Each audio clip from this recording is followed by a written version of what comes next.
से जगन्नाथ किए जे सिंहद्वार ठारे अवस्थान करुचंती। जदियो महाप्रभु जगन्नाथ तो भाई भौणी को नहीं रत्नसिंहासन उपरे विराजमान ना, से होउचंती पतित माने पापींक पाप नष्ट करुथबा पतित पावन महाप्रभु।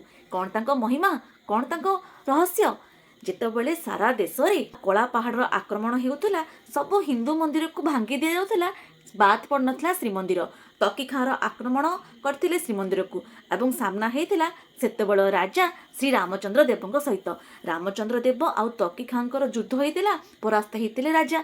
किंतु तकी खां तांकु बंदी करिया सहित एक प्रस्ताव देइथिला, जदि तांको भौणी रेजिया को राजा विवाह करती तेबे से श्रीमंदिर को आक्रमण करिवे नाही। केवल श्रीमंदिर सुरक्षा, सबु नीतिर सुरक्षा पाई राजा इच्छा नथाई मध्य विवाह करथिले रेजिया को।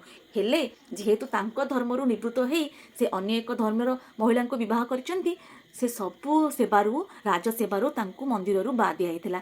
दुखरे भांगी पड़ते राजा कांदी कांदी महाप्रभु को सबुबले निजर दुख जनाती और दर्शन पाई व्याकुल हो पड़ती।